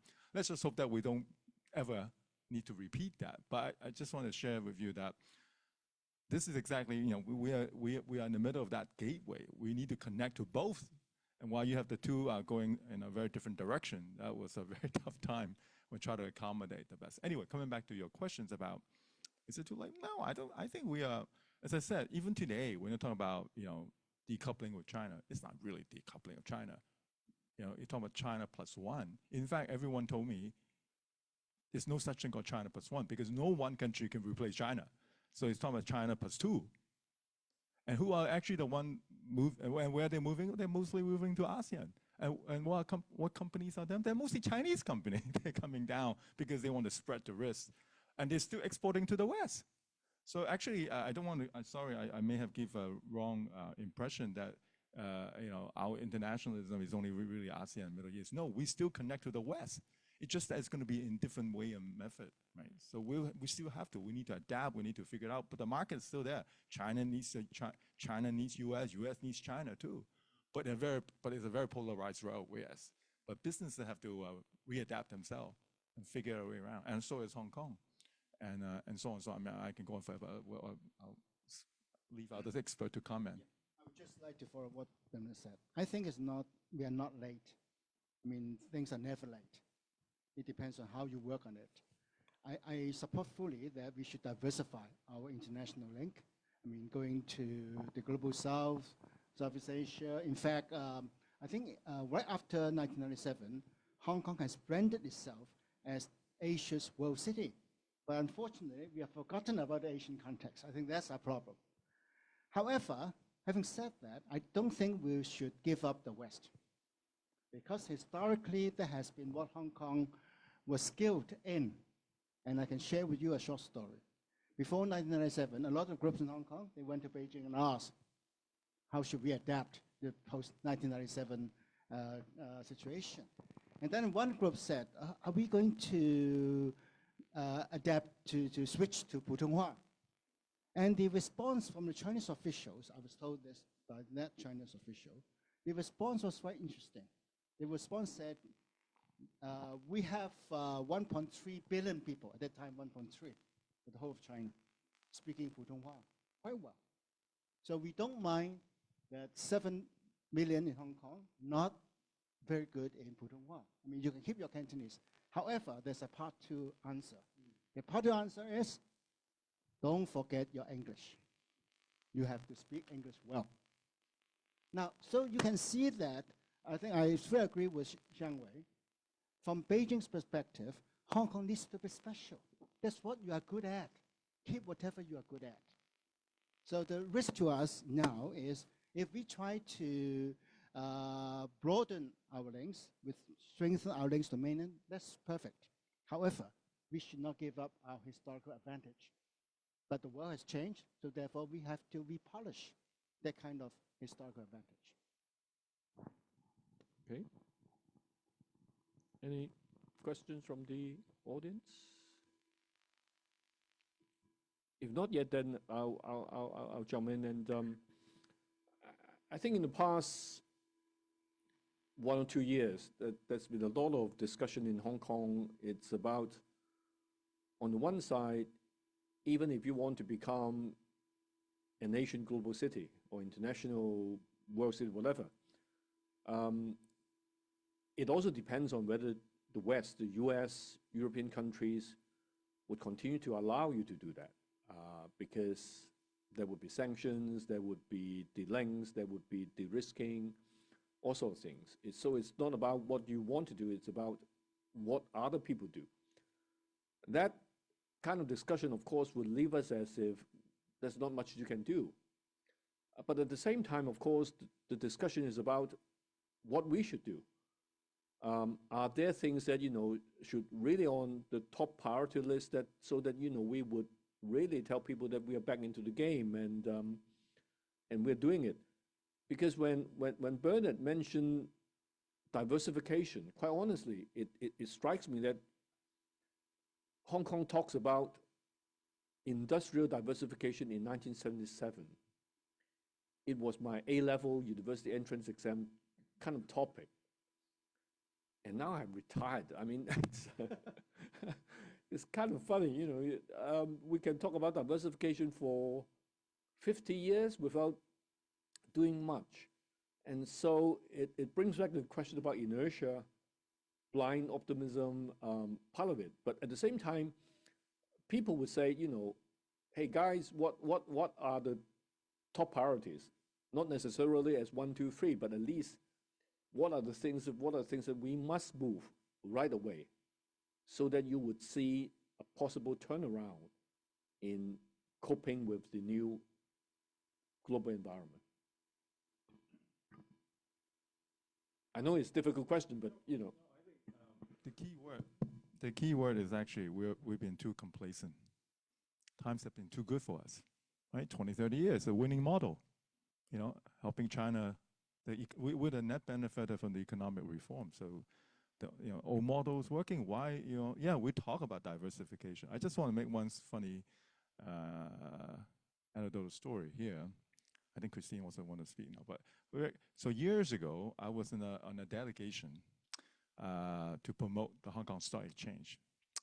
And of course, I was tasked to lead the delegation to Bangkok, right? Place I know very well. So we organized an event for the Stock Exchange, and we brought in local companies, a company that could potentially look to IPO. So anyway, so our colleagues on the side chains were proudly presenting our track record, right? It was a fantastic PowerPoint, so I was so impressed. He's talking about all the major recent listing, these are mega SOE, blah, blah, blah. It was fantastic. I thought it was very impressive too. So soon after the presentation, then it's dinner time. So small talk. So I happened to sit next to a few Thai investors. So I said, hey, what do you think? Would you be considering coming to Hong Kong? You know, look, stock exchange are listed in Hong Kong. You know what they said? Oh, no, we are SME only. Wow, look at all your company listed in Hong Kong. They're super big. We are too small for you. I think I better go to Singapore. I came back, I told my colleagues, wow, we successfully now went to promote Singapore. But I don't blame them. How many IPO from the whole ASEAN add together can even match one company in China? It's no brainer. So anyway, I'm not here to blame anyone, but I'm just saying, well, it is what it is. You need a crisis like we are today to rethink. You're right. We talk about this. We talk about diversification. We talk for ages, but there's no urgency. Today, there is the need for us to change. Christine, you want to Can come I say something? Yes. May I say something about industrialization? I guess what we're really talking about is if you look at Hong Kong's businesses, we do have industrialists. Actually, Hong Kong has a very strong group of industrialists. And let me just take one industry as an illustration. There's a handful of companies in Hong Kong that basically provides the bulk of the world's supply chain on textile garments and fashion. I don't think the government understands that. It's not just talking to them, just say who are the people and ask them some questions. So if we wanted to understand something about this business, how Hong Kong might position itself, actually all the knowledgeable people are sitting right here in Hong Kong.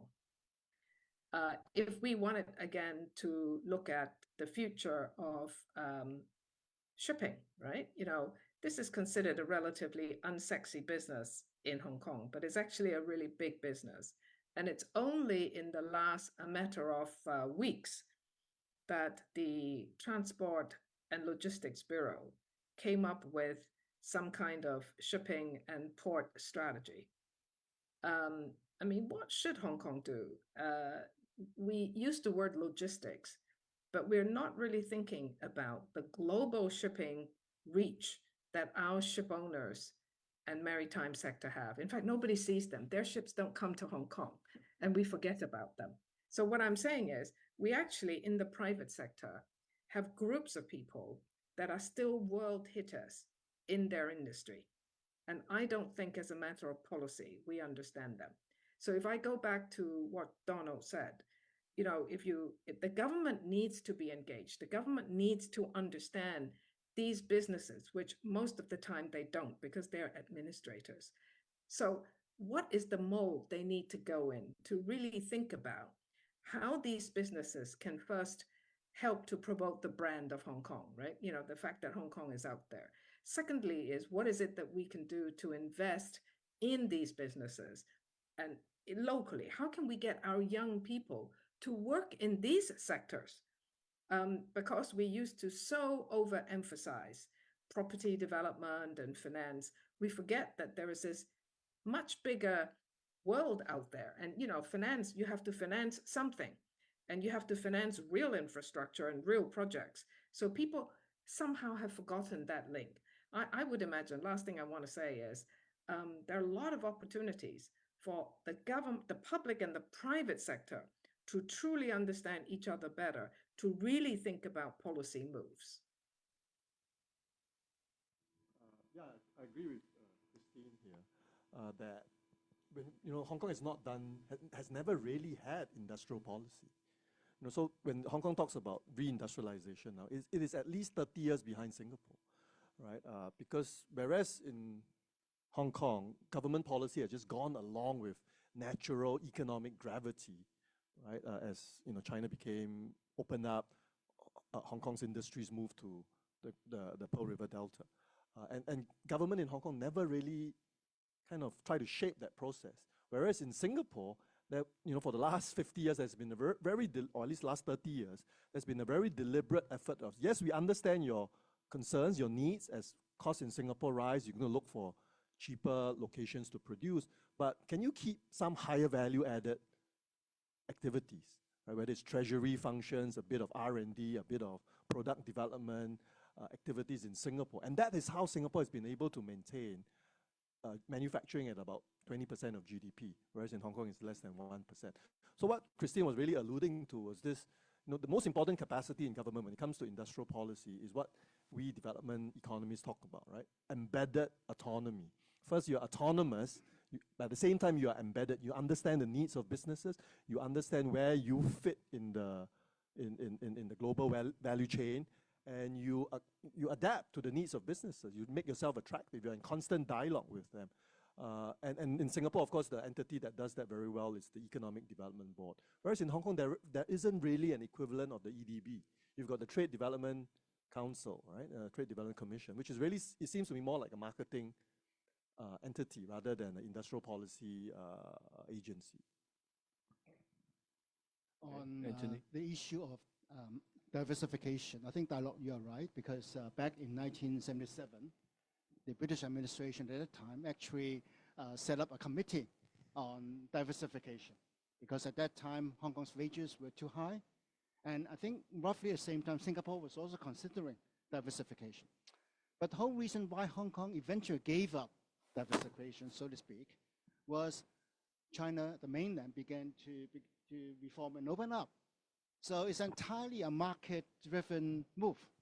So business people here, they then became the first batch of investors on the mainland.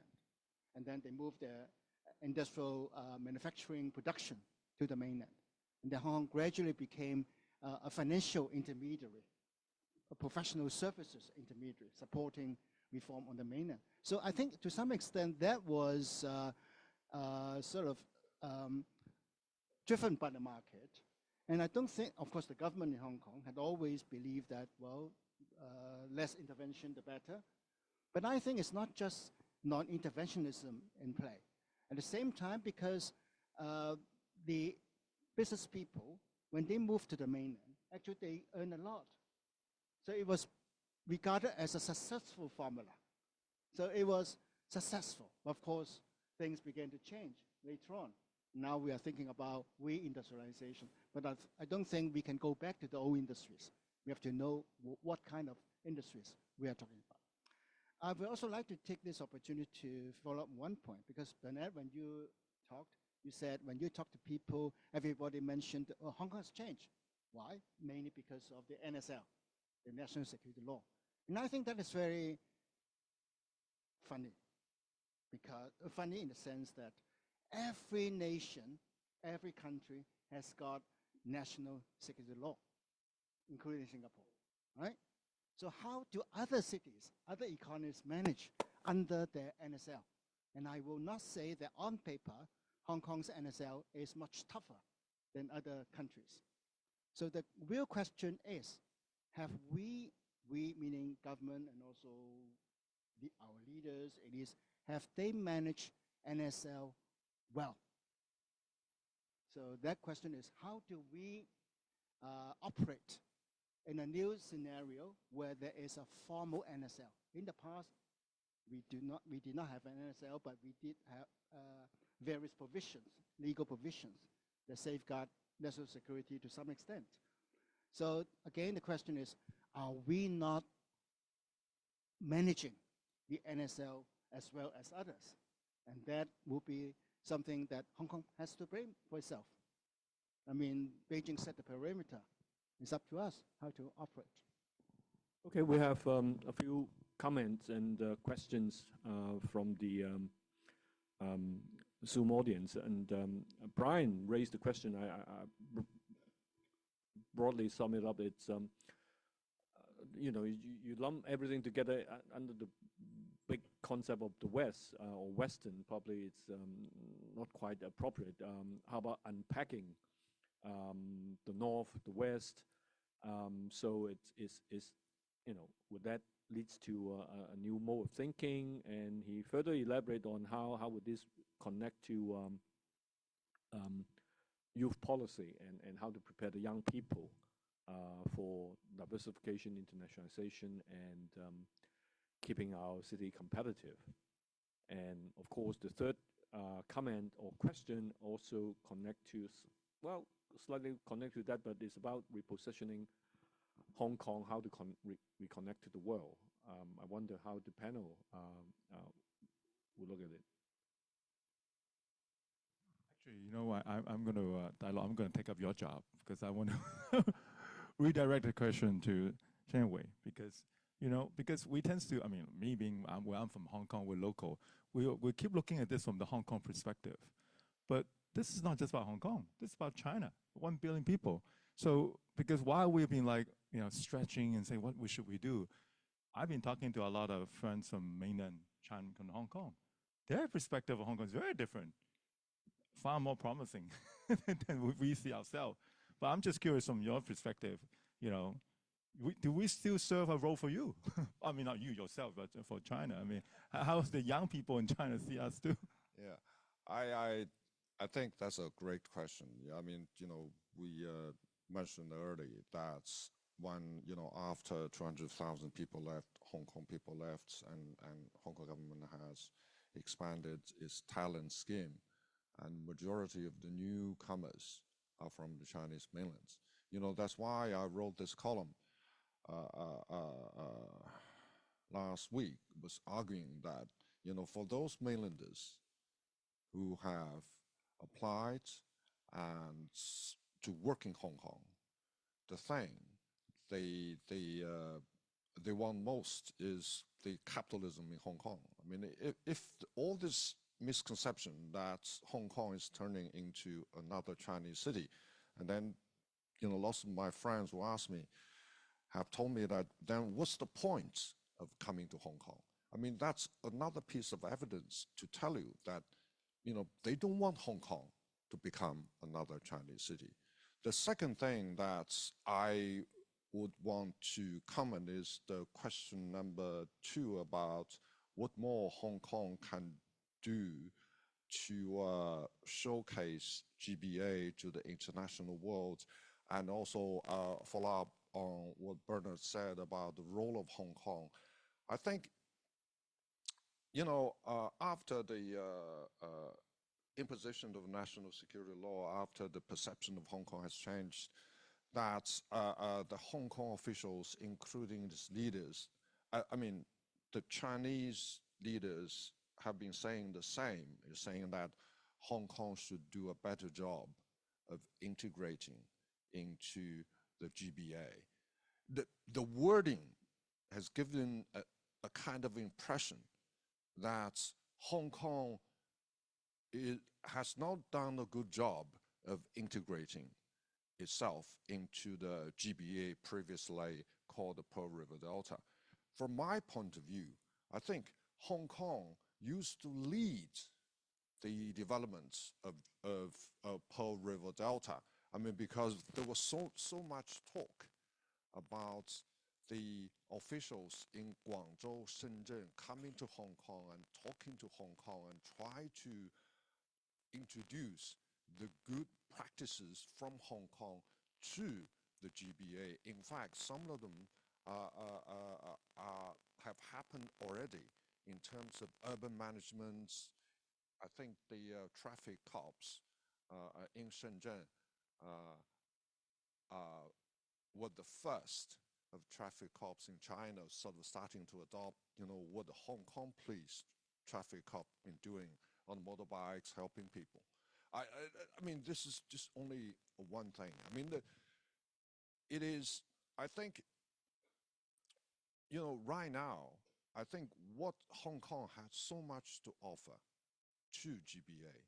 But right now, because of the political situation, it seems that Hong Kong has, from my point of view, has relegated its own role. I mean, there was no, again, back to the points that I made at the very end of my presentation, which is that you cannot rely on Beijing to tell you what to do, because those people in Beijing, they have no idea how to run Hong Kong. So what Hong Kong needs to do to have a plan, a 5-year plan. I made this point when I came back in November 2022. I spoke at various forums, and including one like this with the Hong Kong businessmen.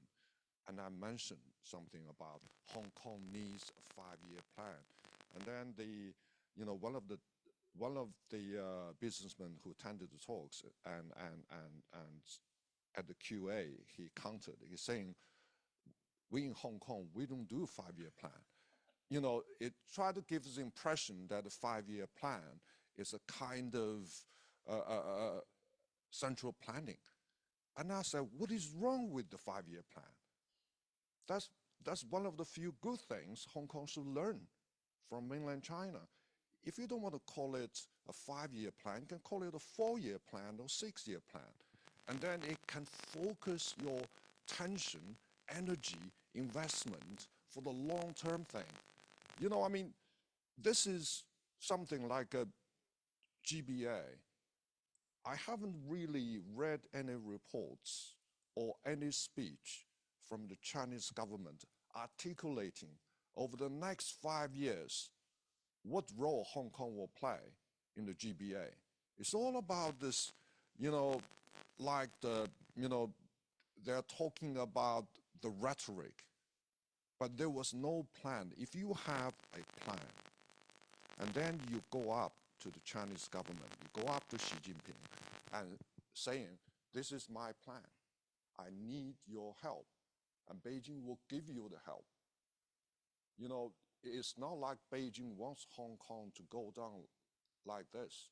It will lose face. And whoever the leader in China, in Beijing, who allows Hong Kong to go down like this, will be remembered as the sinner of history, like what Premier Zhu said. Thank you. Thank you. Related to Xiang Wei's comment, of course, is how Hong Kong is ready if we conceive a new role. How are we ready for that?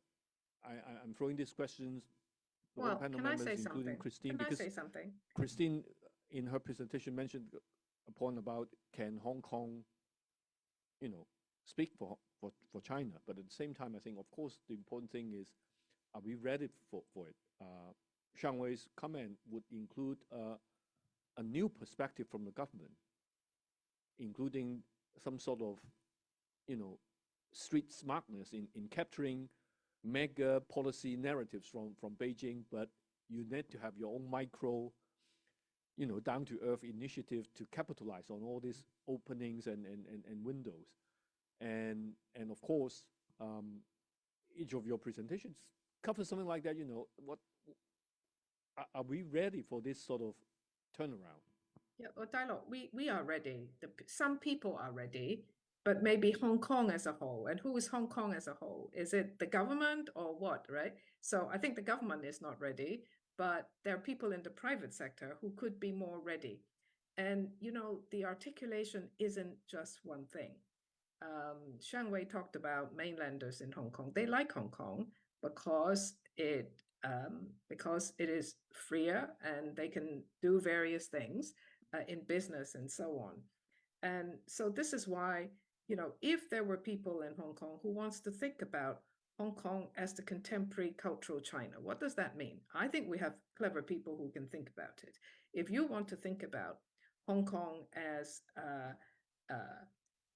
some kind of new businesses, if the industrialization, a government has some blurb about these areas, but when you actually get down to who is doing what, the story is much more interesting. And I just don't want to forego something that Anthony said about new businesses. It isn't that old industries like electronics or fashion is too old, because today, to make things you have to use all the new technology, the AI, the digital, the green tech.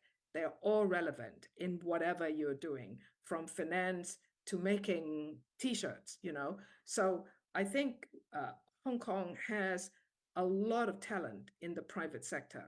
They have not been called upon to assist. We do not have structures where government can truly tap into the private sector for ideas and then to make policy. The government tends to ask people and then don't know what to do with the ideas. And they do not internally have a truly kind of deliberative, reflective, policy-making unit. That's why our policy addresses are like laundry list. They come up with a list of initiatives, government projects and initiatives, but without the wrapping of what it is you're trying to do. We can correct those things, but they'll be quite fundamental in how Hong Kong approaches how it thinks strategically. Yes, yes, Donald. I agree with what Christine says, that Hong Kongers are ready, and the private sector particularly, and also I should add the universities. We are ready to perform that intermediary role, that enhanced intermediary role. But I think what government needs to do is to protect the space for honest, robust analysis and even criticism of China. I mean, what's happening? I mean, Hong Kong used to be the place where you could have robust, difficult, but honest discussions about what's happening in the mainland. I fear that as criticism is being constrained in the mainland, that's also happening in Hong Kong. Most of my friends who work in banks in Hong Kong say they've been told not to say anything disparaging or negative about the Chinese economy. That's the surest way to consign yourself to irrelevance as an international financial center, when you cannot give clients an honest analysis of what's going on in the economy, the main economy you serve. I mean, you know my business partner, Anthony and Christine as well. He was here a few months ago giving a talk at the Asia Society. And he gave quite a balanced, fair, but somewhat critical analysis of the Chinese economy. First question was, say, those remarks of yours, you are bashing China. I mean, these things do not help. I mean, if Hong Kong loses its edge as a place where, we can have robust debates, evidence-based, of course, facts-based, of course, then what's the relevance? Why do we need Hong Kong as this international, not just financial center, but as an international education, higher education center of excellence? Okay, we are running out of time, but I need to respond Bernard on and that. Anthony. No, but Donald, sorry. Welcome to the world. I dare not to go anywhere else outside Hong Kong to talk about anywhere else too. The world is so damn polarized thanks to social media and everything, right? So it's not that, the good thing is the fact that you can still come to Hong Kong and bash, so-called bash, and being criticized for. That's good because that's Hong Kong, right? But unfortunately, you're right. That's why it is sad to say that people are now, I mean, look in America today, you have to be so politically correct. As a corporate CEO, you may not lose your job after missing 3/4 of our earning forecast, but you lose your job tomorrow if you say something offensive. You'll be gone. But that's the world we're facing with. It's so difficult. That's why I agree with you that it has become, we have to always be so careful what we say, even including I'm here. I want to make sure that I give a very balanced view. But I'm coming back to this point about whether we are ready or not. I think today, confidence crisis, and I totally understand why you have 3 years of stock exchange, I mean, of the index loss, downward looking, tourists are not coming in, people are outward going to Shenzhen. So I think right now, if you were to ask, I think people freak out and they're a bit lost, temporarily at least. Because I think psychologically, they're like, oh, no, this is happening. But I think people will move on. I still think, because as my very first point I said in my presentation, our fundamental is still remain strong, but we had to adapt. It's just that we have to rethink, right? We cannot just keep on relying on the old model. Old model is just not relevant anymore. But today, yes, because people are freaked out because of, oh wow, we've been so successful all this year. Look at our stock market is terrible. So people are just nervous. But I think back to some of the points mentioned. The business sector are ready. The people, Hong Kong people are so adaptive. The people in business, they know how to realign themselves. But the question is, we gotta educate. I'm back to maybe Anthony now. Is really the next generation, because they're going to be up for something even that we don't even know what it is. But it's definitely not going to be something we're so used to anymore. It's going to be a new order in the world. So they have to be even better prepared. Dialogue, you asked the question, are we ready? It depends what we mean by being ready. I think right now, because we are in a crisis, we are hungry in a way. So in theory, we should be ready for change, adaptation. But in terms of psyche, mentality, I find that historically, I mean, since the pre-1997 days, Hong Kong has not been fully ready. After 1997, we are into one country, two systems. And most people in Hong Kong just presume, okay, business as usual. So whatever we were doing before 97, we continue to do the same thing after 97. That means one country, two systems. Now, after the 2019 unrest, and then you have the NSL, second return, and the pendulum seems to have swung to the other extreme. So when we talk about telling the Hong Kong story well, telling the Chinese story well, it's all about positive story. We lack, or at least on the surface, we were not having enough reflection or criticism, self-criticism. So I don't think we should be worried about criticizing China or Hong Kong per se, because that's what will make Hong Kong, what will make our nation improve. But unfortunately, there is this misconception that we could only say nice things, not just about China, not just about the economy. And if we listen to government rhetoric, Hong Kong is still doing very well. In fact, we are not doing well. We have to admit that in order to have a good starting point to find the answers. And for young people, I think the question about young people was asked by several participants. I think for the young people, I don't think they would worry about having to overcome hurdles, face difficulties. But ultimately, whether there is hope, whether the direction is towards finding that hope. So we have to really establish a future for Hong Kong. And I would like to pick up the point made by Christine in her speech, cultural China. Because for me, I belong to the transition generation. So having gone through pre-97 days and after 97. I've always believed that after reunification, Hong Kong should be another face of China, F-A-C-E. China has many faces. So when we look at Shanghai, you gain one image of China. And then we look at Hong Kong, you have another image. That's integration, national integration. We should not be talking about homogenization. We should be talking about integration with multiple faces. So whether or not now is the time that we start to think about that more seriously, I think that's a challenge to us. Thank you. Okay. We've gone beyond our schedule already, so we need to conclude. I think there's a lot of things to take away today. Thanks for the panelists. We came up with a tall list of issues that we have identified that, they're about challenges to Hong Kong, it's about things that we need to do, things that we need to address. I think that's very important. I'm also glad to find that, we're not just talking about issues, but at the same time, every one of you have been so engaging and keeping us hope as well. Issues to be addressed, and what are the things to be for the next step, and also good advice on what we need to do and what are the things that we shouldn't do. Otherwise, we will mess up. And then, of course, equally important would be the kind of frank and honest reflection that we have today. I think that is one very important feature about Hong Kong. It's that, we still dare to admit that, we have questions, we have problems, that we have not been doing well enough, but then we are ready for addressing them and responding to them. Before thanking all the panelists, I need to advertise that our next policy dialogue will be on the 2nd of March. It will be about public policy in the changing order. So please tune in and stay tuned.